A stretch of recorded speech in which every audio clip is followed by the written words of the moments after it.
Hey, everybody, and welcome to another episode of the Overlap Podcast. And in the Overlap Podcast, if you're just tuning in or just coming back, this podcast is where we discuss and study the overlaps between work, fitness, family, faith, parenting, and leadership. All with the idea that becoming better in one aspect of your life helps you become better in all aspects of your life. And we're really doing that by simplifying business principles, business ideas, business brilliance, if you will, and boiling it down to the small business leader, parent, coach, whatever, and we're trying to distill those lessons and really make them palatable to everyone, because we really thought that there was a gap in the market, a gap in the podcast space where everyone talked about big businesses, where there were 5,000 people or something like that, and talked about, C-suites and all this other stuff and golden parachutes and things that are really not in everyday business life. Real constraints, real issues. And that's what we try to do here. So, yeah, I'm not taking my company public anytime soon. Yeah, there will be no IPO. No. There will be no IPO. I will not become a billionaire overnight. If I'm lucky, I get to make an exit at some point. That would be nice. But if not, I've got a nice business that I like doing the things that I like to do, and I got a nice team, and I've built a pretty good life. Yeah, me too. And what we're really trying to do is talk to ourselves maybe 20 years ago, ourselves maybe 10 years ago, and some of our friends that we see in the gym, we see at jiu-jitsu, we see out in public, and hell, even the guy at Nini's Squares. I can't remember the how pizza he place says it. in Fairhope. That's right. Where that guy's running a small business, man, and he's grinding. He's trying to figure it out. And we have, 30-minute conversation with that guy about, okay, well, have you tried this? No, I haven't tried that. Hey, in this market, this is really kind of how long it takes a little bit. You got to it'll take you a little bit longer than maybe in Birmingham to build up enough clientele coming back on a routine basis to cover all your expenses. Oh, let me talk about pet peeve.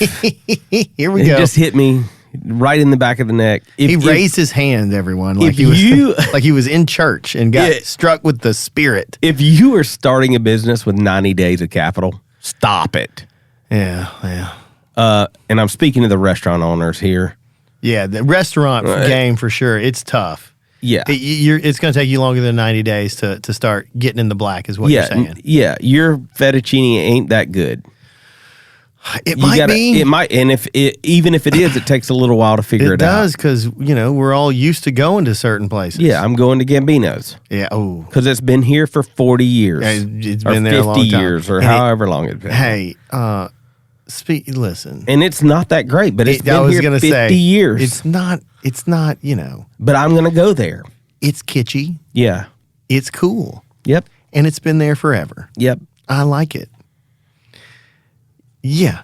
Okay, so point taken. And that's probably applicable to lots of markets, not just the Fairhope market, but we're speaking to those folks because we know it.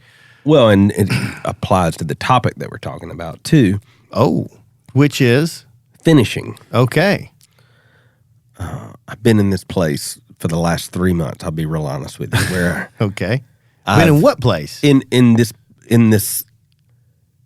having projects linger. Have you ever had a project that just kept going and going, and you're like, why isn't it finished yet? No, this has never happened to me. This is all foreign. I have no concept of what you're talking about. Well, the anxiety, the self-doubt, the anger, the self-loathing, it's all unfamiliar to me.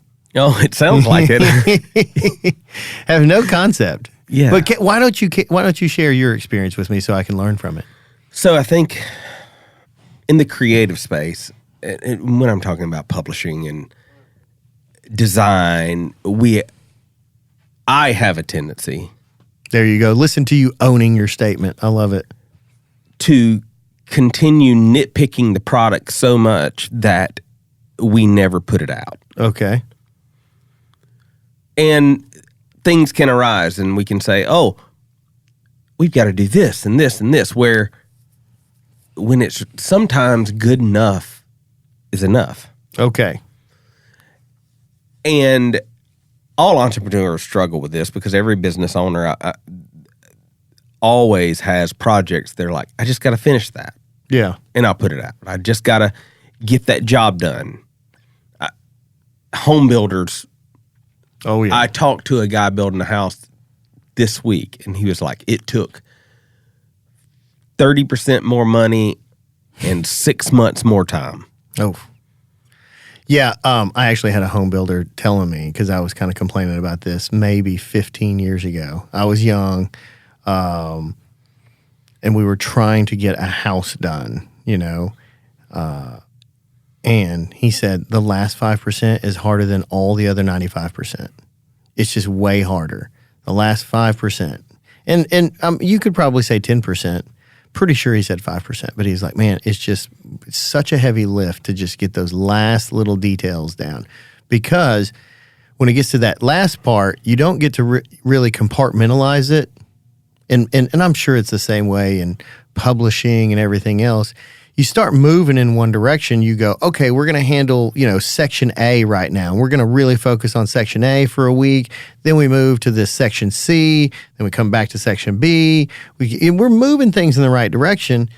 But by the time we get to that last 80, 90%, we've already it's lost its shine a little bit.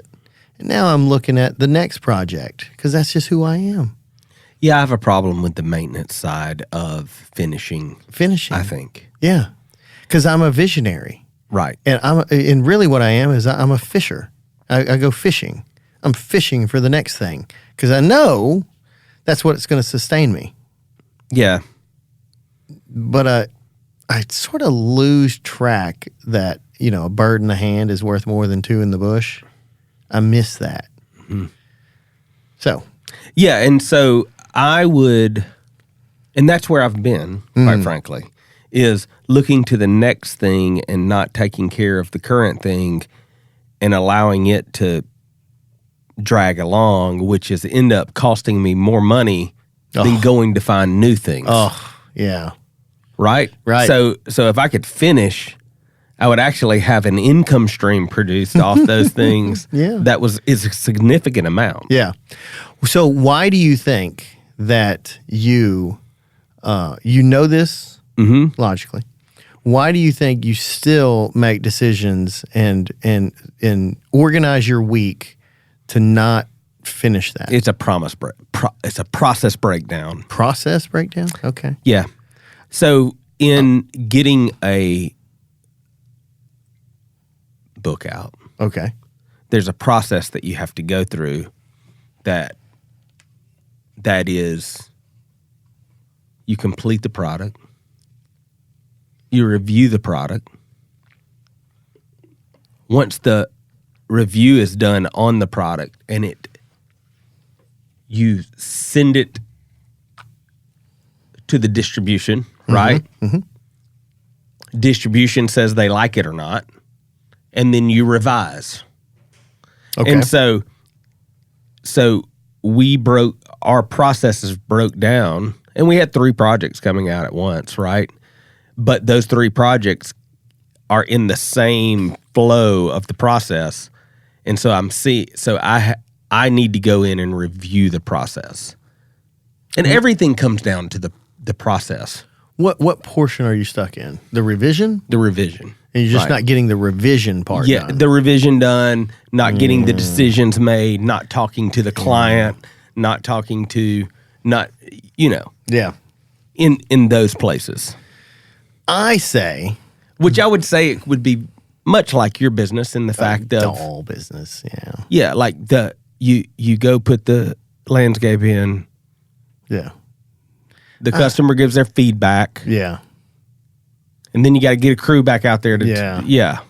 It's tough. Yeah. I think, especially when it's me, sort of like I'm in the middle of it, and that's really where I have my experience, but I see it in others too. I mean, especially like department heads and stuff that kind of have to make sure that warranty or that that revision or the follow-up gets done is, I think this, and this is true in sales, and I've seen it sort of play out in other aspects of work, is we think we're making decisions logically. We think that we organize our day, our week, our month, our lives logically, but we don't. What we do is we organize our lives in emotionally. What are we going to get the juice out of? I get way more juice out of going and starting a new project, selling a new project. I get excited about it. It's what turns the wheels, I'd love to go see that new customer, talk about their dream and all that stuff. I don't want to see the one I've been working on 6 months. Yeah, right. Yeah. I've already gotten tired of it. Yeah, because just inside of me, I like variety. Well, and if you look at my process, it's a long process. It's probably from when I start a project to when we put it out. It's sometimes 2 years. Yeah, and so you want to just get off your plate, right? And so what I've done over the last few weeks is look at it and say, well, what made me get on this topic is I looked at what it's costing me, and it's costing me a significant amount to not finish. And so my point I want to make in this podcast is, what are you not finishing that's just costing you flat money? Ooh, okay. What is the projects that you need to go complete this week that you have in your power to complete this week? Because quite frankly, every project I have, I could complete in the next 14 days.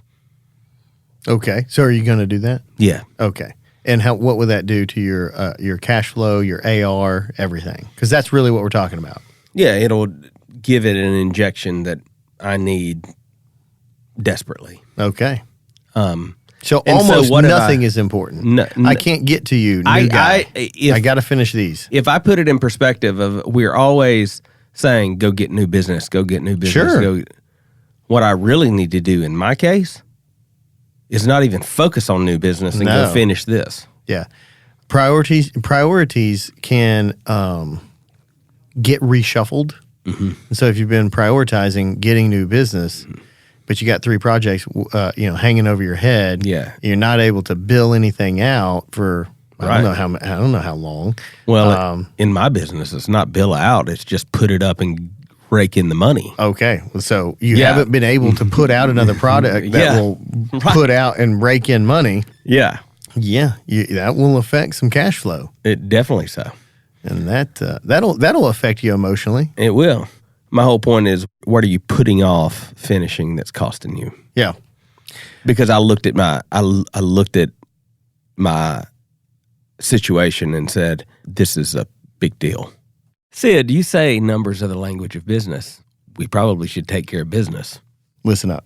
I want to take a moment to talk about someone who's been instrumental in my personal and business success. That's Johnny Barranco and his team at Barranco and Associates. For over 7 years, Johnny has been my go-to accountant and financial consultant. I can tell you that he's more than just a tax preparer. Johnny takes a holistic approach to all my financial dealings, aligning them with my long-term plans and personal lifestyle. I've recommended Johnny to several friends throughout different business groups around the country, and the feedback has been nothing short of exceptional. His expertise and service are top-notch. So if you're looking for someone who not only prepares your taxes, but also helps you strategize for the future, Johnny and his team at Barranco and Associates are the ones to call. Trust me, you won't regret it. So contact Johnny Barranco today and take the first steps towards financial peace. You're not going to regret this. Hey guys, I want to tell you about my friend Wes Cody. He's the president of C2 Wealth Strategies, a financial advisory firm dedicated to providing personalized solutions for your financial needs. Wes and his team of professionals are passionate about helping clients create wealth and achieve financial freedom. At C2 Wealth Strategies, they believe in taking a holistic approach to financial planning and are committed to building long-lasting relationships with their clients, ensuring their financial well-being every step of the way. Don't leave your financial future to chance. Contact Wes and C2 Wealth today at c2wealth.com to schedule a consultation. Let Wes and his team help you build your financial future.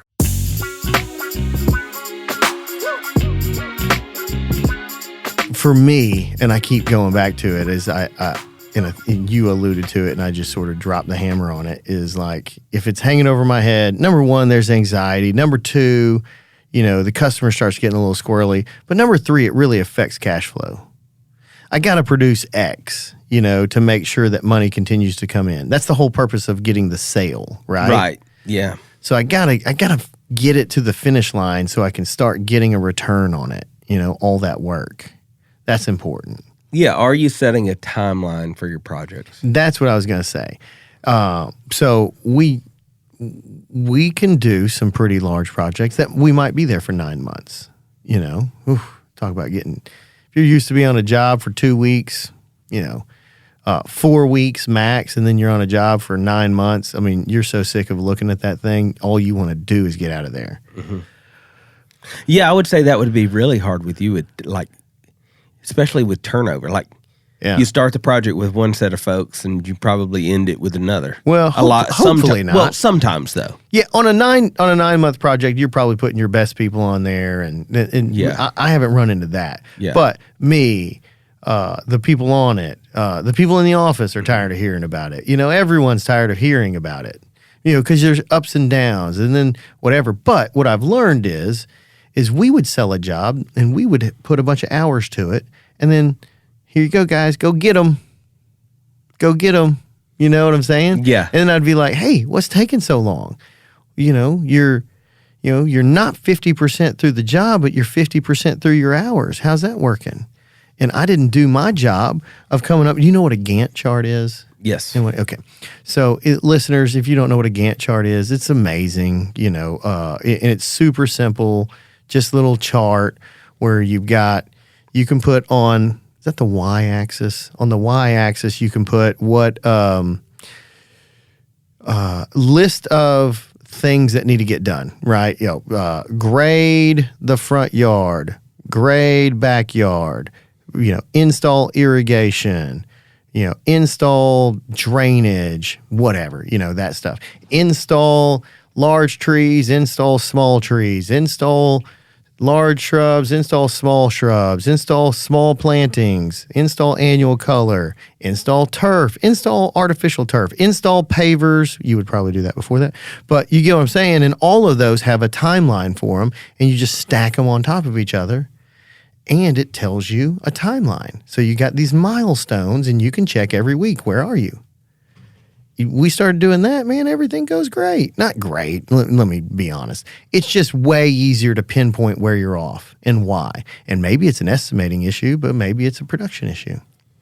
And I've got way less anxiety. You ever heard me talk about, if money starts getting tight, or if we're thinking about adding something on to the building or whatever, and what's it going to cost? If I don't stop and do some of the math, I get anxiety.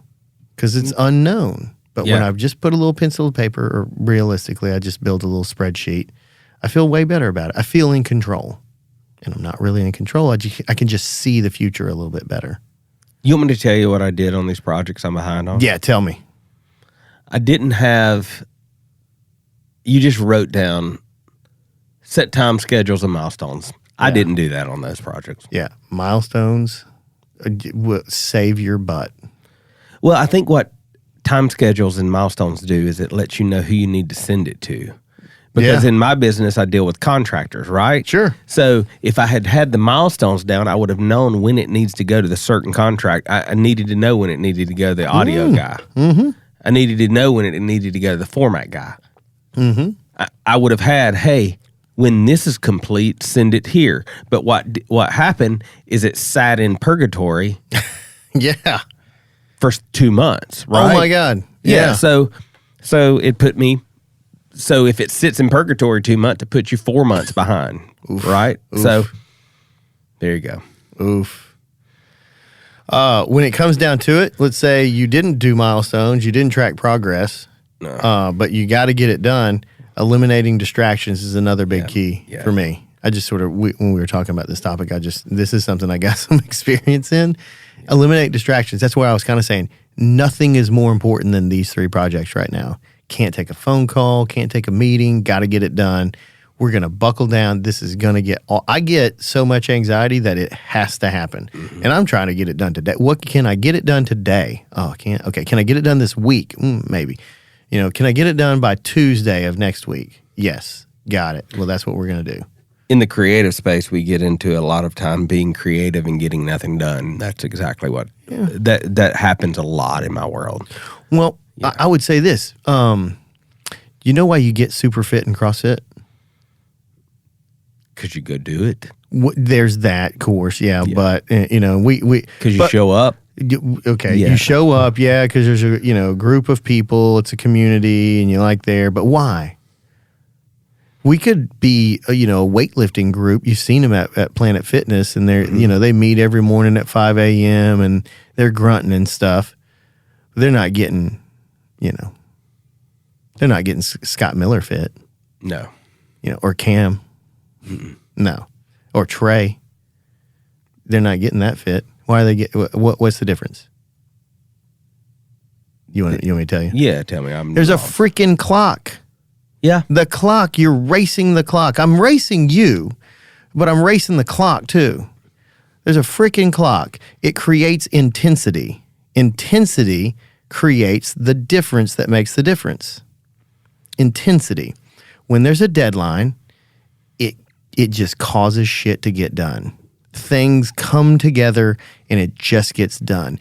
Everyone becomes better when there's a deadline. The clock is the key, man. When I started doing CrossFit, and I was like, seeing results, blah, blah, blah. Man, I haven't been this fit in a while. What's the difference? And I start looking around. I'm like, oh my God, everything we do is on the clock. 20-minute AMRAP.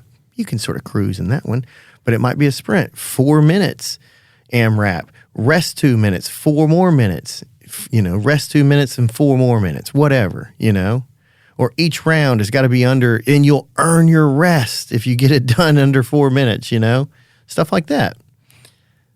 Deadlines really help. But eliminating distractions. Eliminate distractions. And then you wrote down and ask for help. Oh, yeah. On some of this project, I needed help. And instead of asking for help, I just did nothing, right? Oof. And I think we do that a lot. Yeah. In business. Yeah. We'll try to figure it out ourselves, where it may just be better to pick up the phone. Yeah. Could be. I see in my world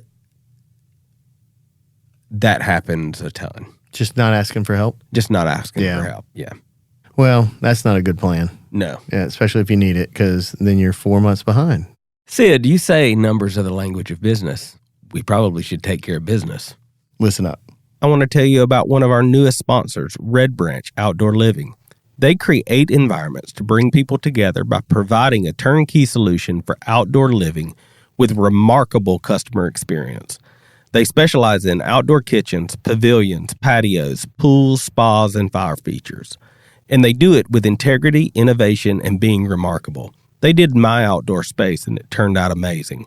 Check them out at redbranchconstruction.com. Look, not all of you have to deal with workman's comp, but those of you that do know that it's time-consuming and it's a headache. Insurance in general feels like something that happens to you rather than for you. But partnering with someone that really knows their stuff, like Chris May, with LTN Insurance, you've heard him before on the podcast, offers you the opportunity to regain control of your insurance. By collaborating with Chris, you have the chance to craft a personalized plan that ensures you receive optimal coverage at the best price. At LTN Insurance, their foremost core value is centered on education rather than sales. Their core value actually says, we don't sell, we educate, because they truly believe in empowering you, the customer, with the knowledge to make informed decisions about your insurance. That's whether you do business with them or not. They want you to be informed. So you can trust Chris and look him up, give him a call, or go to the website ltninsurance.com.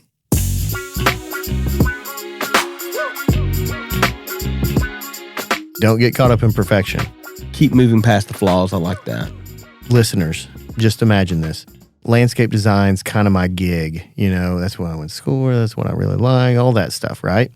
And I would be doing the design, and it's like, it's mine, and we're doing it for this person, but I'm like falling in love with the design. And so I would be out on job sites and I'd be moving a 3-gallon plant 2 inches to the right.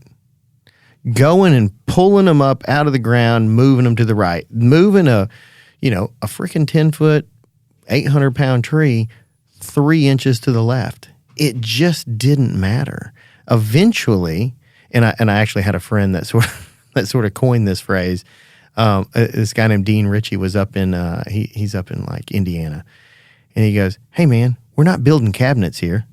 I was like, "Oh my God, you're absolutely right. We're not building cabinets. It's all going to grow and grow into each other." Hey, northern listeners, this is how we plant things in the South. We plant them where they grow into each other, creating a complete canopy to block out all of your bed space from being open to seeds flying in the air, landing in your flower beds and germinating, because we're not going to be able to outperform weeds. There's your little horticultural tidbit for the day. But I see northern people go, "Oh, your beds are all crammed up." I'm like, "No, bro, that's for a real reason. So stay up there putting rocks in your flower beds. We can't do that down here, so don't ask for it." But keep moving past flaws. Don't get caught up in perfection. You don't need to move that 3-gallon plant 3 inches to the left. It's going to grow together. It's going to look great. The customer doesn't even notice. You do. You're just doing it for you. Yeah. Yeah. Perfection keeps us from finishing a lot. Ooh, I think. Yeah. And the last one, I thought you were going to say it. Keep your eye on the prize. But man, you didn't think about it when the thing came in and sat in purgatory for 2 months. You didn't keep your eye on the prize. No, I didn't. This is going to produce X. Yep. The whole reason we even brought this thing in was for this end result, which was whatever. We're gonna get it out there. It's gonna produce $10,000 a month for the next 3 years. I'm making that up. I don't really know how your stuff works, but yeah, if you keep that in mind, that's about right. Yeah, if you keep that in mind, that's important. That'll motivate you. And I think we lose track of that. How about it's just losing money now and it'll actually make money when it's in the world and done? Yeah, it's like a double return. That's a win-win. Yeah. No longer a loss, and it turns into a positive. Right. Win-win. Yeah. And there's 3 of those. Yeah. Oof. Yeah, 3 of them. Yeah, that hurts. I made one last comment here in the finishing episode, which is episode 141, by the way, is that if you're going to be behind, these things are going to happen. So let's be honest about it. If you're in the game, you're going to be behind schedule sometimes. Oh. I don't like it. It's going to cost you money. It causes anxiety. But you damn well better communicate with the customer. I see this so much. And that's part of my that's a bit of my problem in my business is I don't have a customer to please, really. Yeah. Except the reader, right? Yeah. So the reader's going to get it whenever, but my pocketbook is the only thing that suffers. Is the author not going, "Hey guys, well, what's going on with that?" But okay. I kind of have control over that. Okay. Well. And so, I can definitely make up an excuse. I hope none of the authors are listening, but I can definitely make up an excuse why it's late or whatever. Oh, it's better to. I can't tell you how many times I've used it's better to release a book in January. Yeah. Yeah, after Christmas. They've already spent their money. Yeah. But I see it a lot, especially in service world, project worlds, things like that. If you're going to be behind, just communicate with the customer. When they don't know and they feel you getting beyond past your schedule, and they know, and you're not communicating, they get antsy. You start losing trust. Is really what it is. Well, think about it as a consumer. Yeah. Every time you're displeased with a product, it's because of lack of communication. I mean, really. Yeah, for the communication most part. can cover a lot of mistakes. Oh yeah. Well, even if you're in the marketing world and you get my logo wrong. Yeah. Well, that's fine as long as you go, "Oh, hey, I'm terribly sorry about that. Here's what I'm going to do. I'm going to get that fixed and I'll get that back to you. I'm going to get that turned around to you tomorrow. And we'll get the colors right and I'll get that logo right. I'm terribly sorry." Oh, no problem. Not that big of a deal. But if you just send it to me, you don't check in, you don't communicate, or you're late, you're supposed to get that to me on Monday, and I don't hear from you by Wednesday. By Wednesday, I've got to reach out to you. I'm like, what's up? This is not good. Yep. I've now lost a little faith in you.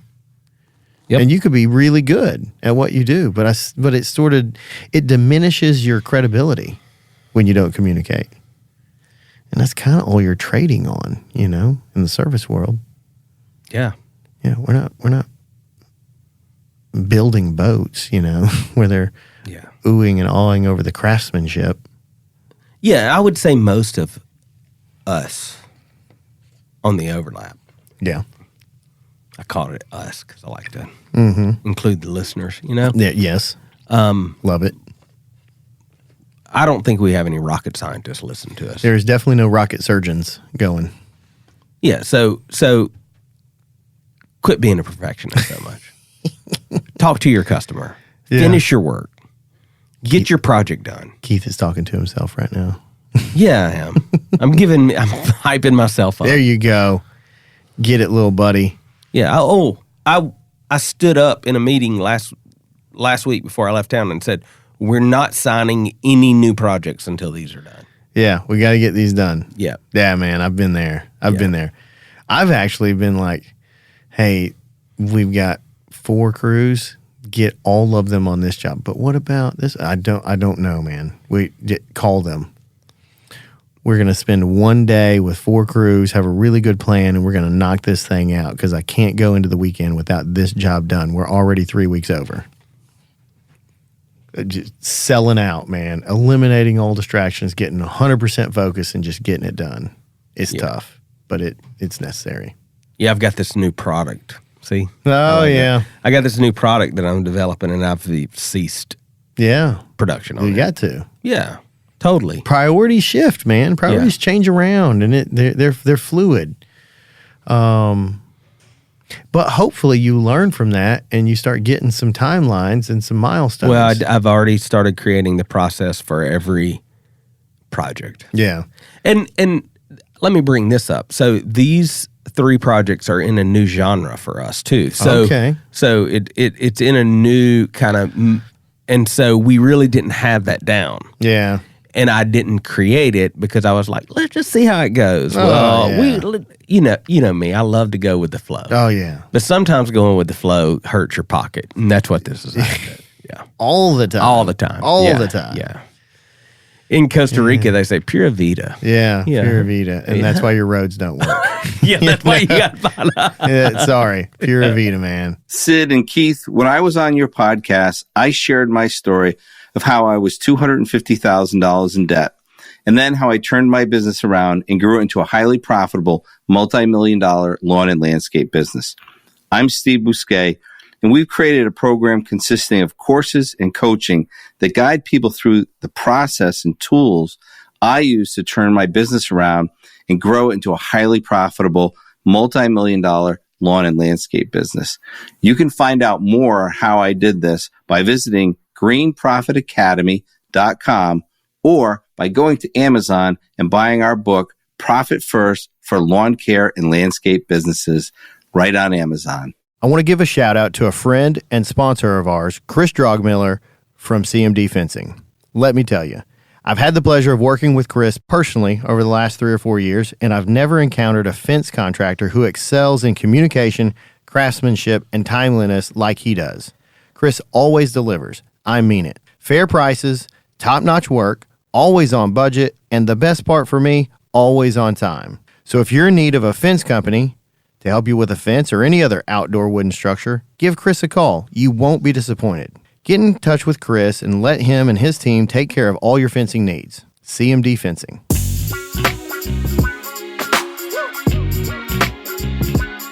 All right, so finishing, it's that last 5% is harder than every other bit of that job, and no lie. And there's a number of reasons for it. Some of it, lots of it is psychological, emotional. It is. Other parts of it can be systemic, having the process and everything down. And then, then when you are there, communicate and then buckle down, eliminate distractions, and don't get caught up on perfectionism. So there we go. Right. Good topic. There we go. Thank you. Hey, hope you guys are enjoying these topics. We've been trying to make sure we are being real and getting a little. Keith got a little vulnerable today. That's good. And hopefully we're providing value. If you like the podcast, would you please share it with others? Would you also go and rate it? 5 stars, of course. And thank you to whoever's been rating it on Apple. Like, we're crushing the Apple. Oh, well, there we go. Thank you to all of you. You're probably in Denmark. Yeah. For some reason, we've got some people listening in Denmark. I find that crazy. I know to Spain, too. I want to go to Spain. Dude, don't get me started. I've been asking Jordan to... I've never been to Spain. I haven't either. I would eat my way through Spain. Yes. I would eat, like, when I went to Italy one time, I ate like 7 times a day.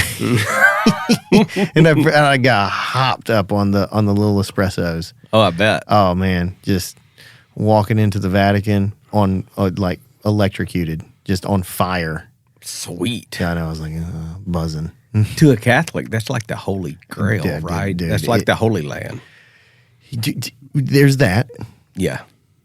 But I can't put into words how impressive it is, how tall, how grand, how ornate, how it echoed, the marble, like everything was just magnificent.